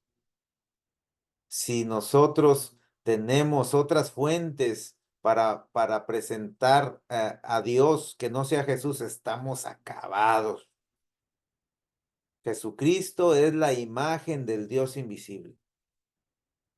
Todo lo referente a Dios, lo que no se puede ver de Dios, está en Jesús. Es la palabra encarnada, como lo dice Juan. Ajá, ándale, Norma, no verlo con lentes rosas, claro. Es verlo de una forma tal y cual, ¿no? Al Padre, ¿no? A Dios. Ah, y honestamente, si promovemos en nosotros el llamarle Padre todo el tiempo, ¿verdad que va a cambiar mucho de nosotros? Porque si usted nos dice, o fíjese bien, en nuestras conversaciones acerca de nuestro Dios, siempre decimos Dios, pero esquivamos la palabra Padre. ¿Por qué? Porque esa la usamos muy terrenamente. Por eso Jesús en una ocasión dijo, a nadie le ande diciendo Padre bueno aquí, o nadie le ande diciendo nada. Porque realmente, o sea, la palabra tiene un contenido bien hermoso, ¿no? Bien tremendo. Y lo hemos hecho muy común nosotros, pero propongámonos a hablarle a Dios como papá, como lo diría Pablo, como nuestro Abba Padre, nuestro papito, nuestro nuestro papi, bien amoroso. ¿Verdad? ¿Por qué? Porque así nos lo mostró Jesús. La martología es todo el tratado que estudia acerca del pecado, su origen, su consecuencia, qué significa la palabra pecado, ¿no? Si yo les pregunto qué significa pecado, varios me van a dar bastantes definiciones, pero si nos vamos al hebreo, al final significa no dar al blanco, ¿sí? Como aquel que tira la flecha al target, ¿cómo se le llama? ¿Cómo se le llama a esas? Ah, Sí, el tiro al blanco, ¿no? al tiro al blanco, exacto. Y falla, pues eso es pecado para una una- un término hebreo, ¿no? De la palabra. Fallar. Y nosotros sacamos muchas conjeturas y muchas definiciones, pero al final fallas. Pecas, fallas, hermanos, es lógico. No das al blanco, no le distes. Pecaste, fallaste, se acabó. Y tiene todavía pues bastante exactitud, ¿no? La palabra de fallar al blanco, ¿no? La antropología bíblica estudia los orígenes del hombre y ya más o menos ya entienden eso. Siguiente, Juanito, por favor. Teología dogmática. Con esta voy a terminar, hermanos, pero todavía nos faltan que, o le damos hasta la pastoral y luego ya. Hermanos, ¿qué les parece si terminamos a las 10:30 para apurarme con esto? Y si usted tiene preguntas, los que tengan preguntas pueden quedarse, yo puedo quedarme. Los que no, pues con toda la intención, no hay problema, ¿verdad? Si tienen preguntas también pueden las hacer en el chat, por eso tenemos el chat también de WhatsApp. Así es que déjenme, trato de terminar. Al cabo, la próxima semana le doy un repaso por si esta les di demasiado rápida, pero sí tengo que avanzar porque nada más me quedan 2 clases más y Gabriel no me quiere dar más. ¿Dónde estás, Gabriel? ¿Estás, Gay? Aquí estamos. No, pues No, Toño, pues las que quieras, Toño, ya sabes. Te dije desde un principio si más de 4, no hay problema. te dormiste, hermano. No, no, no, no, me despertaste cuando dijiste mi nombre. Por eso no prenden la cámara. Ya jala, ya trabaja tu cámara, ¿no? No, no pude, por más que traté de buscarle, no, no pude Ya, hallarle. decía un mecánico, no, hombre, jefe, es que tiene un billete atorado. Hay que sacarle ese billete. A ver, bueno, entonces vámonos derechito. La teología dogmática, esta es sencilla de entender. Establece las bases.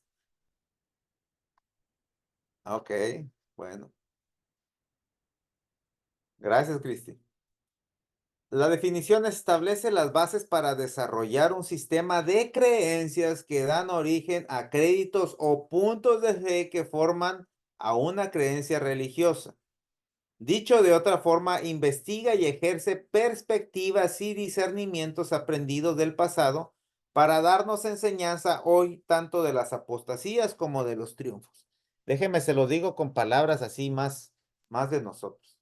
¿Se acuerdan los que son de la Iglesia de Dios Séptimo Día de los puntos de fe? ¿Sí? Y todavía los tenemos. Es una enseñanza constitutiva de la doctrina, ¿no? Bueno, esa es ahí se hizo teología dogmática. Se establecen las bases para desarrollar un sistema de creencias. Y cada denominación tiene sus bases de creencias, ¿no? Muy respetadas por todos. La verdad, hermanos, aquí se trata de respeto. Claro que cuando empiezan a venirme a mí con una herejía, pues yo tengo que irme al pasado, como dice el punto 2, y entender cómo es esa herejía, cómo funcionó, y como dice aquí, aprender de los discernimientos pasados y poder darnos una enseñanza para poder nosotros contrarrestar quizá una herejía que nos estén dando. Ahorita a la gente le importa poco eso, hermano. Ahorita la gente cree en todo lo que se les presente. Mire, una inmadurez espiritual es aquella que se compara con un bebé que anda gateando y si ve una moneda, ¿qué la hace? ¿Se la guarda en el pañal? No, hermanos, se la come. Y ahí anda usted detrás del bebé para que no se ahogue porque no sabe, es ignorante. Todo lo que ve quiere echárselo a la boca. ¿Por qué? Porque es ignorante y es inmaduro. La ignorancia no es ofensa, hermanos. Yo soy ignorante. Todos somos ignorantes porque todos ignoramos algo, ¿verdad? Cierro el paréntesis. Cuando hay madurez espiritual, pues ya cuando el niño crece y ve, caray, pues esto no es para echármelo a la boca, esto es para gastarlo. ¿Se fija? Y ahorita toda la gente hace lo que quiera. Les dices algo y se lo creen. Y he estado yo viendo videos, ¿no? De veras, hermanos, de tan vergonzosos, tan penosos, señoras diciéndose y pidiéndose y profetizas y diciendo y cuánta cosa, ¿no? O sea, qué vergüenza. Por eso el cristianismo, les decía yo al principio, ya no disminuye, pero no crece, ya se quedó estático. Y el judaísmo igual. ¿Por qué? Porque la gente está, de verdad, hermanos, quieren otra cosa. ¿Por qué? Porque quizá esto lo que les estamos dando no está funcionando. Pero porque no es porque la palabra sea el problema, es porque, y me incluyo, ¿verdad? Como cristianos no sabemos hacerlo bien. Hermanos, la Torá no era el problema eran los hipócritas, corruptos, fariseos, cómo manejaron la palabra de Dios. El problema no era la enseñanza, porque la relación que hay de Jesús con la palabra escrita, porque no había Nuevo Testamento, pero sí había rollos de los profetas.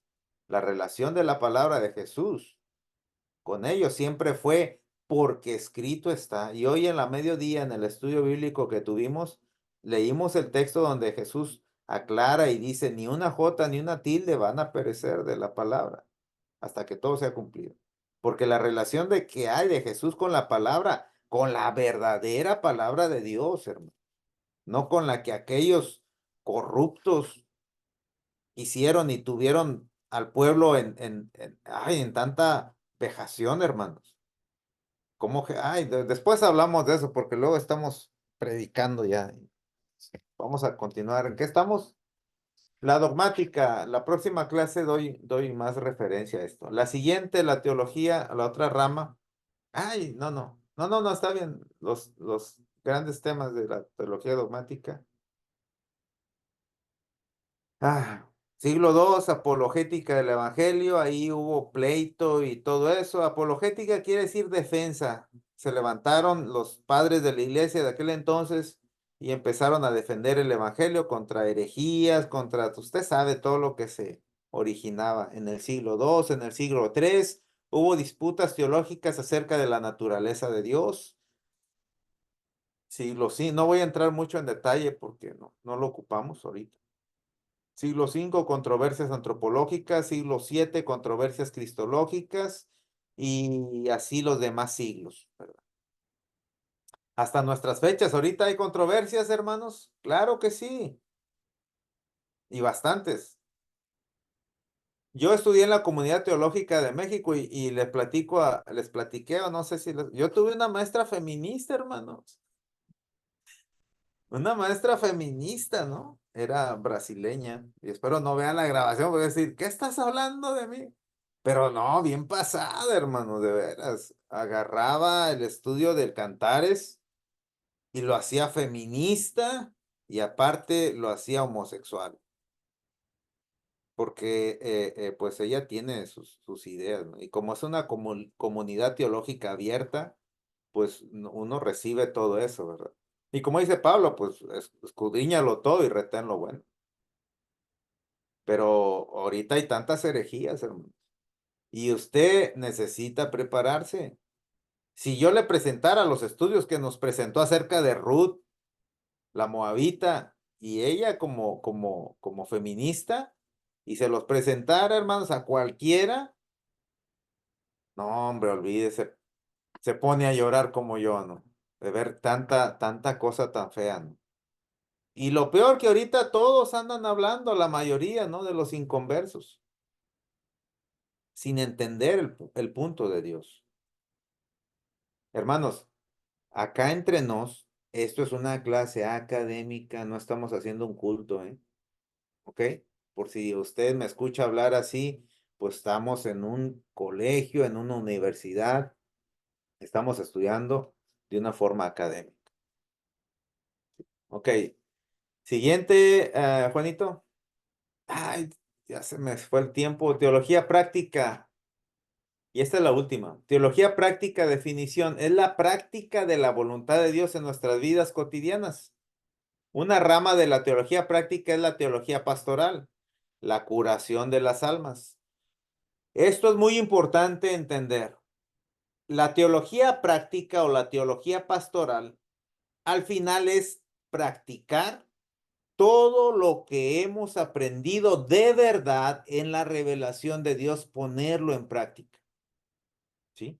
De ahí nace teología ética, teología moral, teología para los jóvenes, teología de cuidados para los ancianos. O sea, es práctica, ya es una pastoral, pero nace, muchos, fíjese bien, algo bien interesante, muchos quieren ir a servir a los jóvenes, a predicar el evangelio con ellos o a ayudarles a crecer.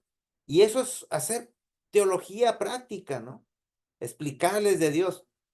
Pero un grave error es no haber cursado la teología bíblica, sistemática, dogmática, y venir, usted venir, no, yo voy a trabajar con los jóvenes. Eso es hacer teología pastoral, va usted a hacer estudios para con ellos, pero normalmente empiezan a agarrar de acá y de acá y acá. Ahora un libro del psicólogo tal, otro libro del psicólogo tal.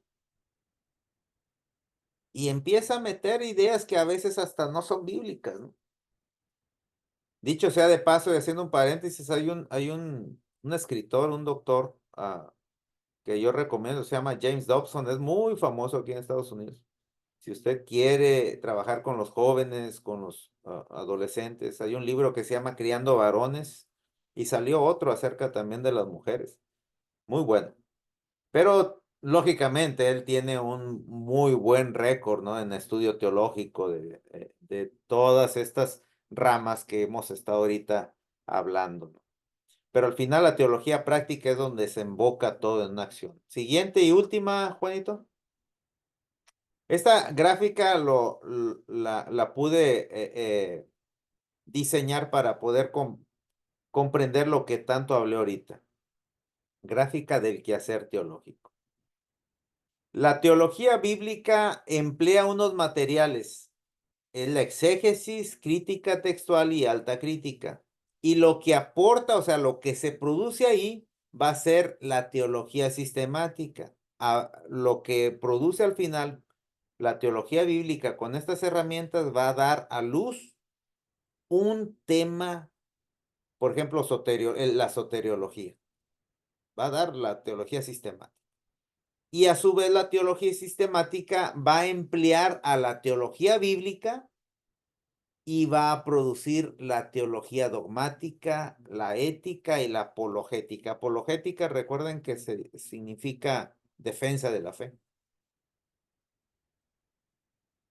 Después la teología histórica o dogmática va a utilizar como herramienta la teología bíblica, la teología sistemática y al final va a provocar o va a traer como aportación la teología pastoral, los símbolos, los credos, perdón, la ética, la moralidad.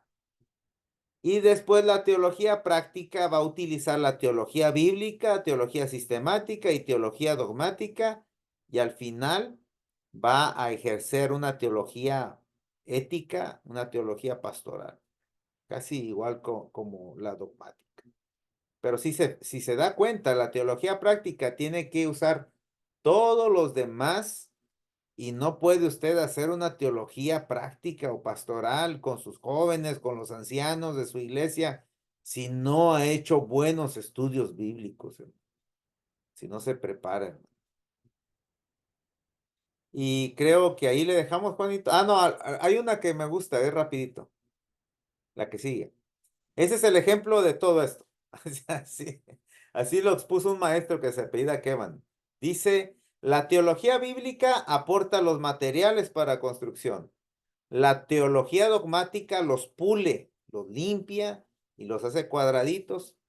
La teología sistemática levanta el edificio y al final la teología práctica enseña a vivir dentro del edificio. Y yo creo que con este ejemplo queda resuelto lo que viene siendo las herramientas del quehacer teológico, que es la teología bíblica, la teología sistemática, la teología dogmática o histórica y la teología práctica o pastoral. Hermanos, concluimos. No sé si tienen preguntas sobre la clase, nada más. O si la quieren hacer después, los que necesitan retirarse porque ya tienen que ir a descansar, adelante. Maribel, Hermano, yo tengo una pregunta. ¿Qué libro nos pudiera sugerir para llevar alguna crítica textual? Porque sé que tenemos que mirar las palabras y apegarnos al origen de las palabras. Y sé que algunas fuentes son muy engañosas, entonces no sé si nos pudiera usted compartir claro, alguna fuente confiable. hay una bien sencillo. Busquen la Biblia interlineal griega. Sí, es en griego. Nomás pónganle así, Biblia interlineal. Y rápido ahí se va al griego, lo que es el Nuevo Testamento, aunque el Antiguo Testamento también, ¿entienden? Pero para poder agarrar algún estudio de alguna palabra, ustedes saben que el Nuevo Testamento todo está escrito en griego, ¿no? No está escrito en hebreo. Pero esa te recomiendo, ¿verdad? Para el Antiguo Testamento, déjame lo busco bien porque no lo tengo a la mano, pero se los pongo en el chat. Gracias, hermano. Esta pregunta, levantó la mano Maribel. Bueno, ¿alguien más, hermanos? Ah, estamos bien. O no enseñé nada, o lo enseñé bien, hermano. No hay ninguna duda. ¿Algún comentario?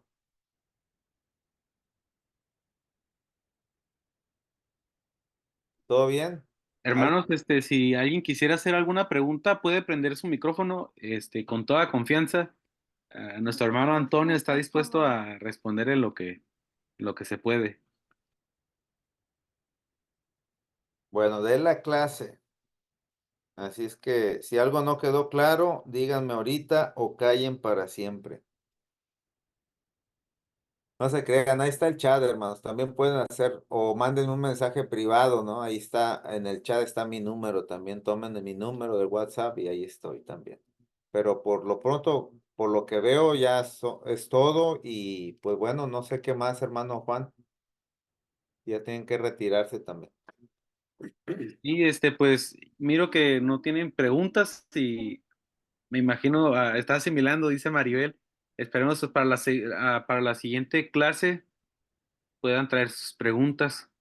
Y pues les doy las gracias, mis hermanos, por conectarse el día de hoy. Y pues me gustaría que nos despidiéramos con una oración y me gustaría invitar a nuestro hermano Guillermo Muñoz. Oh, aquí hay una pregunta. Ah, hermano Antonio, hay una pregunta en el chat. A ver, déjame ver. ¿Me la puedes decir tú, brother? Porque estoy ocupando aquí la pantalla. ¿Qué Biblias son las no recomendadas, hermano Antonio? Perdón, soy la hermana Norma. Ah, hermana Norma, sí. ¿Qué Biblias son las recomendadas? Las no recomendadas. Bibli- Ay, Dios santo. Dios habla hoy, por ejemplo. Las no recomendadas. Miren, les voy a decir primero las recomendadas. Las que yo les puedo recomendar. Este, es una Biblia católica. Se llama Biblia de Jerusalén. No es católica de virgencitas y santitos, no, hermano. O sea, no tiene nada que ver con eso. Es un estudio profundo y muy, muy fiable, ¿verdad? Esa es una Biblia muy buena y sobre todo muy difícil de conseguir es la Biblia del oso, pero esa también es muy buena. Ahora, las no recomendables, hermanos, yo lo que me he dado unos buenos encontronazos para poder entender son las Biblias que se dicen que la Biblia de la mujer, ¿verdad? O la Biblia de no sé quién. Hasta he visto Biblias de los ancianos, ¿no? O sea, y a veces veo que en algunos textos que quieren darles énfasis a ellos, pues sí se pasan, ¿no? En algunas palabras, ¿no? Para poder torcer el texto, ¿no? Y tenerlos ahí. Pero si se dan cuenta, hay algunos textos, hay algunas Biblias que ya no incluyen textos ahí porque se dieron cuenta que en los manuscritos antiguos ya eran textos que no estaban y se fueron agregados, ¿no? Entre ellas están la Biblia, la Nueva Traducción Viviente, que es una Biblia para mí buena, la Biblia de la Nueva Versión Internacional. Y mire, yo confío que estoy hablando pues, con ustedes de una forma académica y madura, ¿verdad? Estamos usando la Biblia como un libro de texto que, bueno, es para sacar el mensaje del Espíritu Santo, ¿no? Pero igual tenemos que tener mucho cuidado con las versiones. Y esas Biblias, no conozco muchas, hermanos. En la Biblia de Jerusalén, quinta edición, ¿sí? Sí. Este, no conozco muchas Biblias, porque realmente yo, como hago estudios bíblicos, pues yo utilizo a más las que deben de ser, ¿no? No es que yo me agarre otras Biblias para ver en qué se están fallando, realmente no las uso, ¿no? Y más las que les mencioné, ¿no? Que se enfocan en ciertas. Está la Biblia también, hermanos, también hay para homosexuales, hermanos. Y son versiones que las fabrican y las hacen. Y imagínense, o sea, ahí el relato creacional está bien tremendo, hermanos. Decimos, está bien, tan bien sacado de onda, ¿no? Pero en sí, al final. No conozco mucho de las que no, las que sí puedo recomendar pues son las que yo uso. La principal es la Biblia de Jerusalén. ¿Alguna otra pregunta más o comentario, hermanos? Si no, nos vamos. Ya se nos fueron varios ya. Cruz, Ana Luz. Oh, yo nada más, bueno, no quiero alargar mucho, pero me quedé pensando en lo que dice que es creer en Dios y es la fe. Y yo, la mayoría de la gente que yo conozco, cuando yo les digo que yo soy cristiana, y ellos me dicen a mí qué es ser cristiano, yo les digo, es amar es aceptar a Cristo, es tener fe en la salvación. Pero ellos siempre dicen, yo creo, yo creo en Dios, pero entonces no es la misma creer y tener fe, ¿verdad? Hermana, fe es creer en Dios, pero realmente la fe, como dice el apóstol Santiago en su carta, sin obras es muerta. Tenemos que creer y tenemos que vivir, es vivencial la fe. La fe tiene acciones, ¿no? Yo no puedo decir que creo, pero no hago nada, ¿no? Va de la mano la acción. Eh, el creer realmente tiene una vertiente de acción, ¿no? Si yo creo, yo hago. Si yo creo en esto, yo lo hago, ¿no? Pero en sí, pues la fe consiste en accionar, ¿verdad? Eh, hay personas que creen en Dios y no es así, hermanos, porque como lo dice mucho mi hermana Norma Acosta, dice, cree en Dios y créele a Dios. O sea, no solamente cree en Dios, créele a Dios también. Y creerle a Dios es creer todo lo que Él ha dicho, ¿no?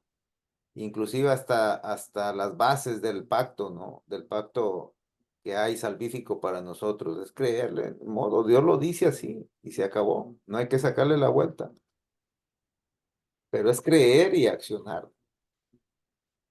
No sé si aporté algo, hermano, pero es sencillo. Lo que dice el apóstol Santiago es muy fácil. Cuando Pablo habla acerca de la fe, siendo justificados por fe gratuitamente, no hace referencia tanto a las obras, porque realmente está haciendo referencia a la obra salvífica de Dios a través de Jesús. Por eso Santiago escucha, ve y al final agrega sí, pero al final si yo creo y no estoy obrando, pues mi fe es muerta porque no demuestro que estoy creyendo en el Señor. Y eso es aparte una explicación clara del bautismo, ¿eh? El bautismo es primero creer y luego bautizarse, ¿no? Es manifestarle a la gente que estoy creyendo en Dios y ahora doy mi testimonio ante los demás como testigos de que soy un fiel creyente y es un accionar de mi fe también. ¿Alguien más, hermanos? Si no, pues hasta aquí. Juan, adelante.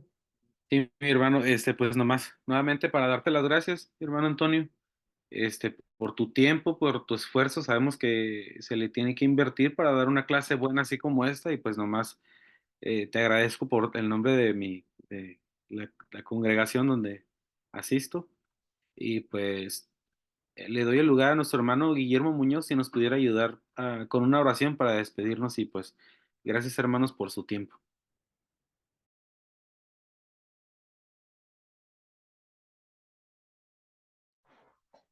Sí, me encontraba el micrófono. Sí, una vez más, pues gracias a mi hermano que compartió la clase y como alguien puso ahorita en el comentario, también estaba pensando en toda pues, la información y todo lo importante que es el estudio de Dios, ¿no? De poder entender un poco más. Y pues gracias una vez más y pues vamos a orar hermanos, para terminar.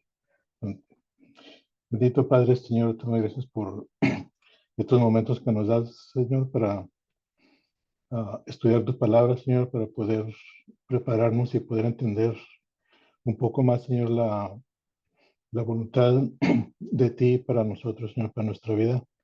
Te pedimos que nos des humildad, Señor, y sabiduría para poder entender poco a poco, Señor, lo que tú esperas de nosotros, Señor, y también lo que podemos compartir con otras personas, Señor, y que lo podamos compartir de la mejor manera, de la mejor manera que podamos, Señor, de la mejor manera que lo podamos entender, Señor. Gracias una vez más por mis hermanos que estuvieron en la clase, también por mi hermano que se prepara para compartir este estudio.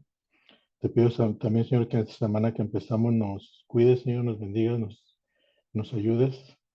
Y una vez más, Señor, te doy gracias por estos momentos.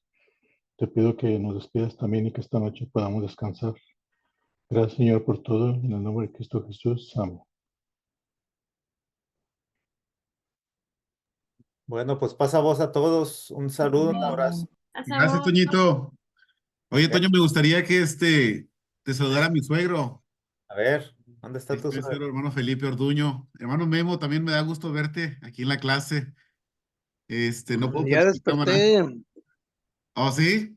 Ah, No, con esta clase no se puede uno dormir. Estoy tomando nota y alcanzo casi a escribir todo, pero pues quisiera mejor tener lo que dijo el hermano, que luego lo va a poner por ahí, ¿verdad? En el WhatsApp. Sí. sí, hermano. En la iglesia de mi hermano Antonio, Ajá. a veces veo que predica Juan Velázquez. Oh, sí, Sí. no sabía. Ajá. Lo invito seguido, hermano Felipe. Lo invito seguido. Él vive aquí en Conroe, como a 40 minutos. Y Y él es mi cuñado mire, y su esposa es mi hermana, Eliud es hermana tuya, mire. es mi hermana mía. Ajá. Qué Sí, bueno. fuimos 12 hijos, Nada así que ella más. es la tercera. Ah, qué padre. Mire, le voy a decir, hermana Eliud, yo la quiero mucho, hermana Eliud. Pues lo voy a Sí, decir. sí. A ver que sí. ¿Dónde está mi suegra, suegro? Como tiene que atender los nietos, le vinieron a decir que ya querían comer, tuvo que Ah, irse, tuvo ok. que ir a darles, pues están necios de que ya quieren. Y ni modo, tuvo que ir. Bueno. Pero aquí tengo la nota yo. Muy Bueno, bien. pues ahí les mando las diapositivas, hermanos. Sí, por No, favor, yo hermano. Sí. me fui a ver el eclipse y llegué 20 minutos antes. Es que se hizo un trafical. Viajé a Waco, Texas. Yo estoy en Houston. Son Ajá. 3 horas y fracción, pero hice de regreso, venía todo Houston manejando, yo creo, de más de 5 horas, ¿no? Oye, Wow. Toño, espero que te hayas cargado bien de energía para que me pases una poca. Ahí tengo unos cables para pasar corriente. No, hombre, que ahí estaba yo recibiendo la energía solar. Ni que No, fueras Tesla. cómo no, estuvo bien. No, pero ¿Puedo pues, decir algo, por favor? adelante, hermana Luz. Hermano, yo sería la persona más feliz de estar ahí en ese cuarto donde está usted, por todos los libros que tiene. Es el fondo, es el background, hermano. Me gusta No, mucho no leer, sé, hermano. Yo sería infinitamente feliz ahí en su sí, cuarto. qué bueno, hermano. Es el background, pero sí le entiendo, hermano. Espero que no se vea el desastre que hay si lo quito, ¿no? Pero no, sí entiendo, hermano. Y Dios si le la quitas el background ya no va a querer ir, Toño. no se espanten, no. No quiero estar ahí. Gracias, compadre. Dios, una bendición a todos. Pasa vos, hermanos. Feliz Gracias, noche. Todo hermanos. pasa, hermano. Pasa Ya vos, tengo casi hermanos. Buenas las 11. noches. A vos, Paz, Buenas hermano, noches. buenas noches. Bye. Que descansen. Bye. Thank you.